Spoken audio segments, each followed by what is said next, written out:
Oh, you're still single? Pathetic for someone your age. I encountered my ex-husband in a fancy Chinese restaurant. His words were as sarcastic as ever, stirring irritation in me. Amidst our conversation, my sister, whom he had eloped with, appeared. Facing my ex-husband's declaration of their upcoming marriage, I couldn't help but mock him. What? You didn't tell her? I was about to drop a bombshell on my jubilant ex-husband. My name is Marie. I'm a 39-year-old housewife. I married Ken, who works in the transport industry, about 2 years ago. We met at the company where I was an office clerk. His bright and energetic demeanor left a good impression on me, and I made the first move. His friendly nature and masculine charm were what drew me to him. It was love at first sight. He reciprocated my feelings, and we married within 6 months. During our courtship, I thought he was kind and personable, but after marriage, he changed completely. It became routine for him to yell at me. At times, his behavior was dehumanizing. I never imagined married life would be this painful and difficult. Every day was gloomy, and I even started to fear my husband. Ken was a short-distance delivery driver, not a long-haul trucker. If he had been on long trips, I might have had some respite, but his job involved delivering numerous packages to various locations daily. He'd usually be home by evening. Early in our marriage, I expressed a desire to work. I want to contribute to our finances. Working together would mean more savings, and it'll help if we have children. At that moment, he slammed his drink down on the table and began berating me. Are you saying my income isn't enough? I never meant that. His drunken rage was terrifying. As he looked ready to throw the glass at me, I hastily tried to appease him. No, that's not it. I just don't want to be a burden to you. So you think you're better than me, huh? Who do you think provides this lifestyle? Your earnings wouldn't even matter, so don't act all high and mighty. It became clear after marriage that he was paranoid and emotionally unstable, something I hadn't seen while we were dating. The thought of spending my life with him filled me with immense anxiety. Then, an event stoked these fears even more. I'm so happy Marie married my son. I worried he'd never bring home a girlfriend, let alone get married. This happened at a Christmas gathering at my parents-in-law's house. My parents-in-law were really kind people, and they also cared for me very much. When we got married, they were as happy as if we had given birth to our own child. They were genuinely kind people, especially my mother-in-law Jessica and father-in-law Daniel. They cared for me dearly. The only solace in my stifling marriage was meals with my in-laws. But even in front of them, my husband began to make a spectacle of me. It all started at that family gathering. Aren't I lucky to have such a beautiful wife? Look at mine. She's gotten so out of shape.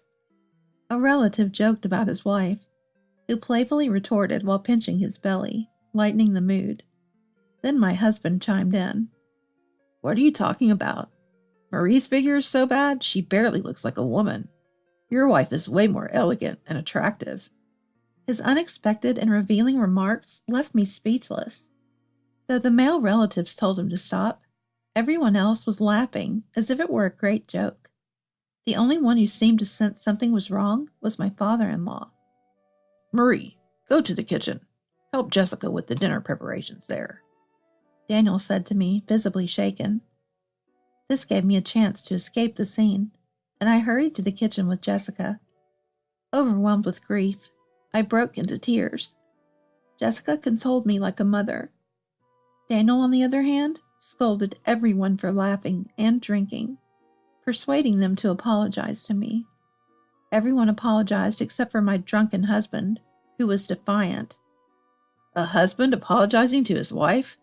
That's why Dad is always mocked by Mom. Can't you maintain some dignity?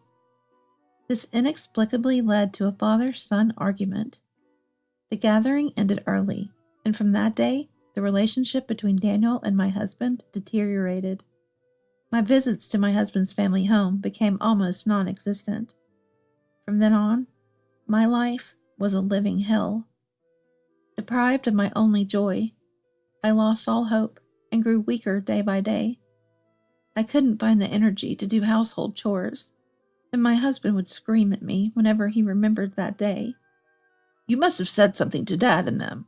You made me a laughingstock in front of everyone. How are you going to make this right?" His threatening demeanor left me in constant fear. I was emotionally exhausted. Living on the 10th floor of a condominium, I sometimes wondered if jumping off would end my misery. When one is mentally drained, rational thinking becomes impossible, and that was exactly my state. I wished he would just kill me. That's when I thought about that. It was then that my sister visited.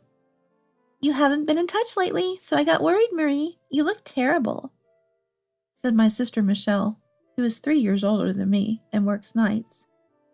A popular figure in her job, Michelle appears much younger than her age and was a top earner at her previous workplace.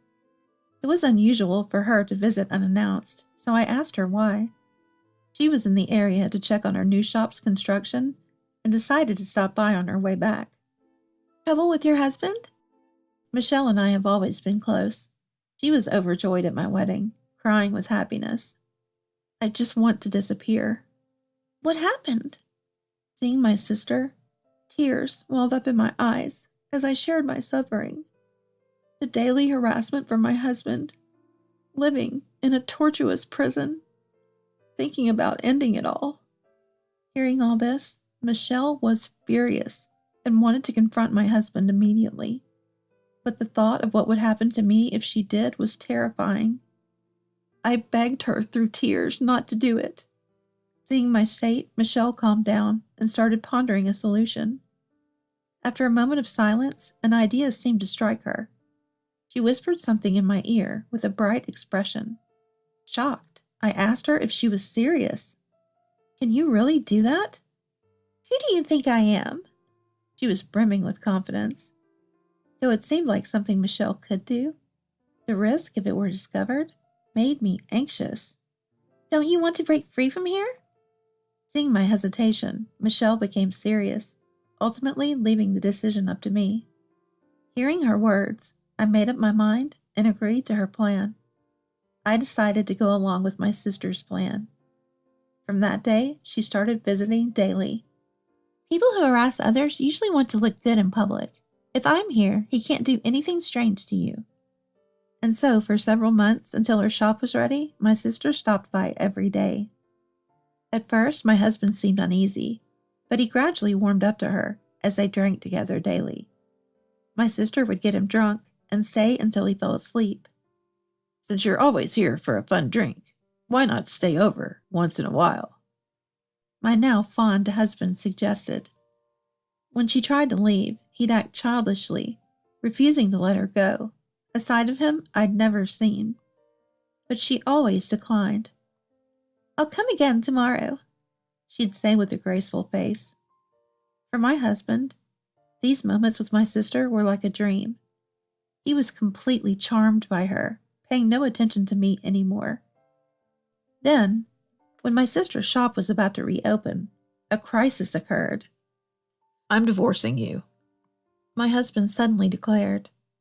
Naturally, I was shocked and demanded an explanation. "Why divorce all of a sudden?" "I've found someone I care about more than you. I'll be happy with her. This is the end for us. Leave the house." His selfish reasons were unacceptable to me, and I refused to agree to the divorce. But he was prepared for that, coldly stating he'd involve a lawyer. Later, during a discussion with a lawyer present, he continued his unbelievable tirade. "Is money all you want? How much do you need? Just name your price and let's end this." He was clear about his lack of love for me. Willing to pay to get rid of our marriage, his words dripping with annoyance.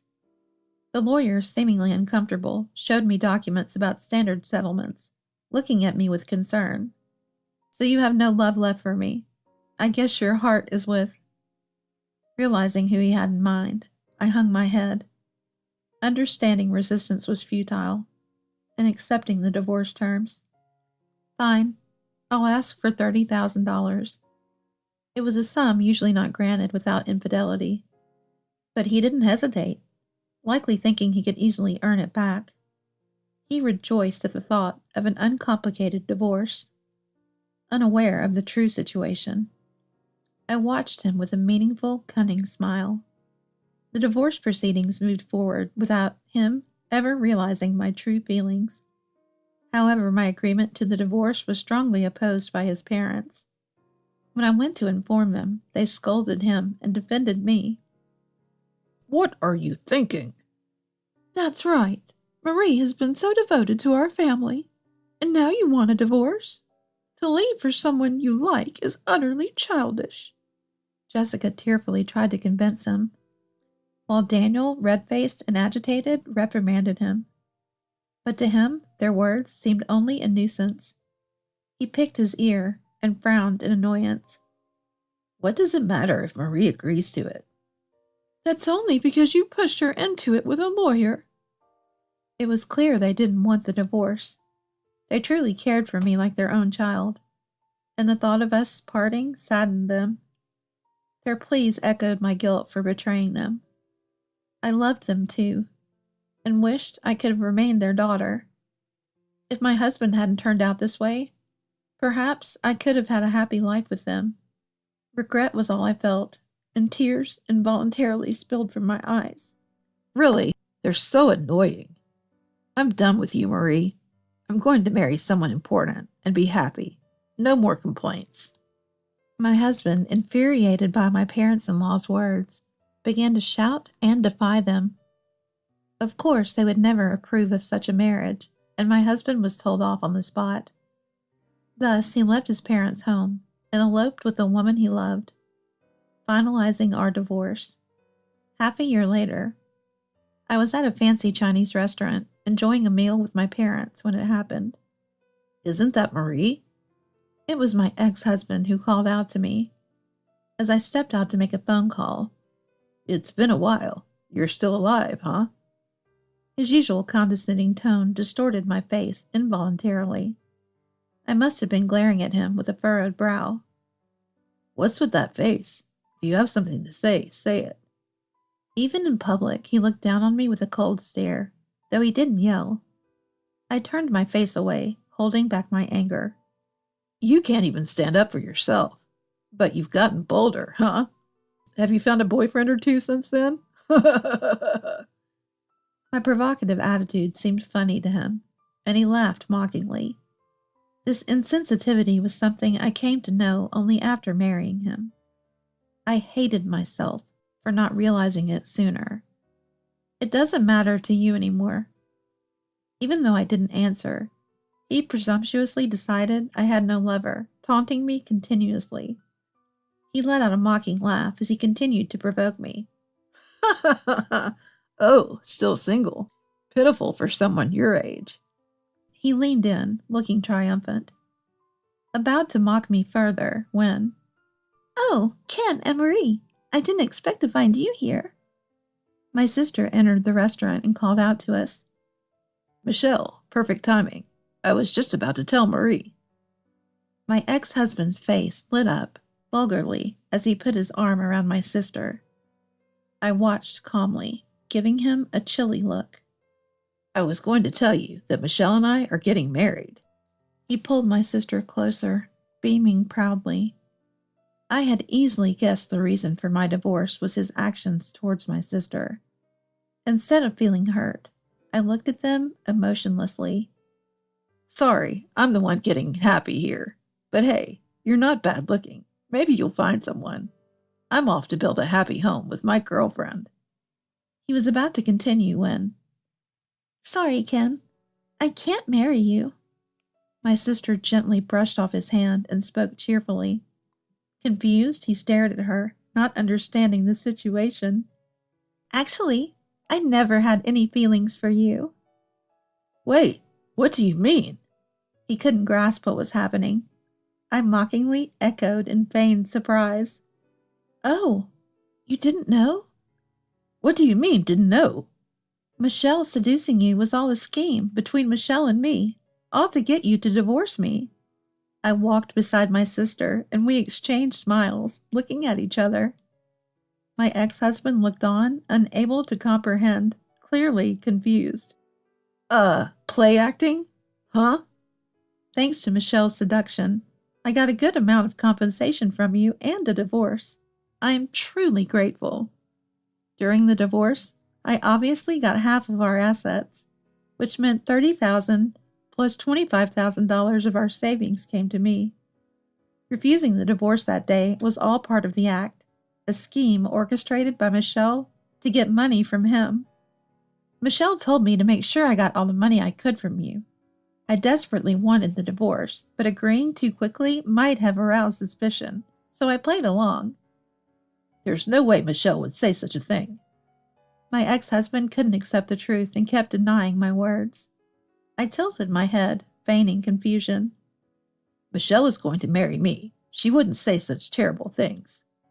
To take such business talk seriously, I was merely entertaining a client as part of my job. Michelle, looking troubled, spoke with her eyebrows furrowed. Putting her hand on her cheek, she said with a sigh, I was only entertaining you as a client. I never had any feelings for you. Sorry for getting your hopes up. You mean you've been deceiving me all this time? For half a year? You were a good customer. You were the top spender in my shop. So prideful, always striving to match what others spent. It was quite adorable. Michelle spoke with a mocking laugh. My ex-husband, completely fooled by her act, shouted in the restaurant. So everything about wanting to be with me and asking me to leave Marie was all a lie? Of course. Who would want to be with a man who harasses others? What? Michelle's sharp words angered him further, and he became visibly agitated. I cautiously watched their exchange, touching my mobile phone discreetly. It was hard to make you fall for me, but your simplicity helped. I couldn't leave my husband, you know. In reality, Michelle was already married, her husband working as a bodyguard. She had persuaded my ex-husband to leave me, claiming she was getting a divorce too.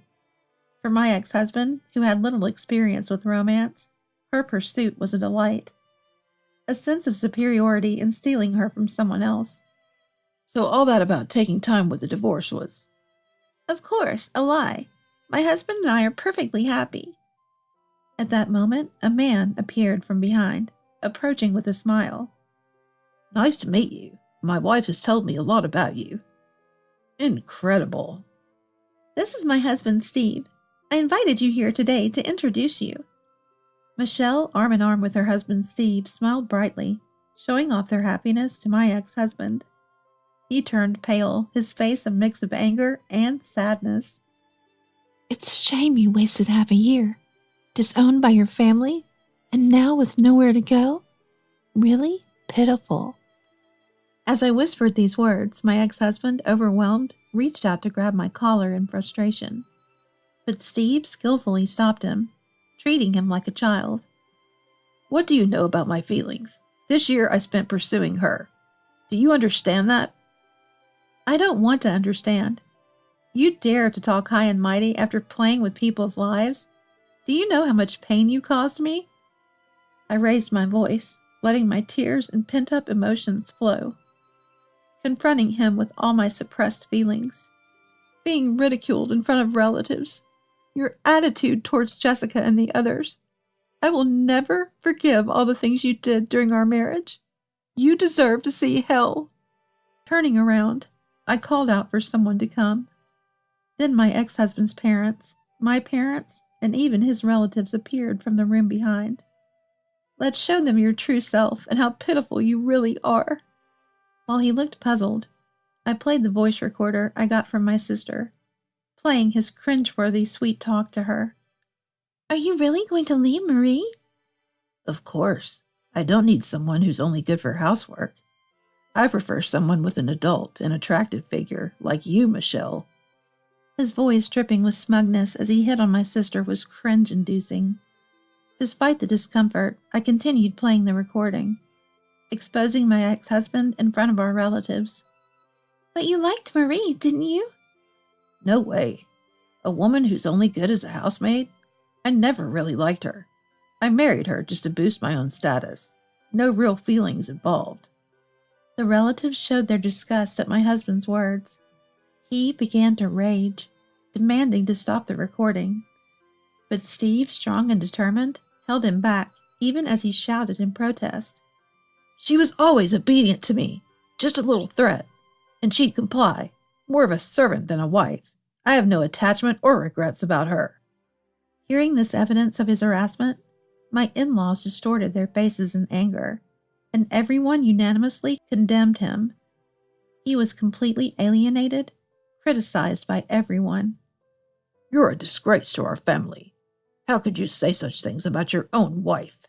It's shameful for a man to act like this. I'm embarrassed he's part of our family. While everyone looked at him with disdain, I spoke to him in a cold tone. You have no one on your side anymore. Understand this and never come near our family again. I never want to see your face again. I triumphantly stopped the voice recorder and asked Steve to escort my ex-husband out. He struggled to respond, but it was futile, and he was thrown out of the restaurant. Even after the doors were locked, he caused a scene outside until the police were called and took him away. My sister and I high-fived, sharing joy in our successful revenge. We ordered food for a celebratory party, and everyone comforted me for my struggles and suffering. It was good to book the whole restaurant. I'm glad everyone could enjoy themselves without worry, my sister remarked, having arranged the venue. I expressed my gratitude to my sister for everything, enjoying a meal together for the first time in a while. This marked my successful revenge on my ex-husband. After that, he reportedly stalked my sister, resulting in police involvement and a painful lesson from Steve. He never dared to show up again after being intimidated by Steve. 13 years have passed since then, and I now handle the accounting for my sister's shop. I still keep in touch with my in-laws, occasionally going out for meals with them. I am forever grateful to my sister for saving me from my hell. As I work hard alongside her, I vowed to repay this immense debt of gratitude someday.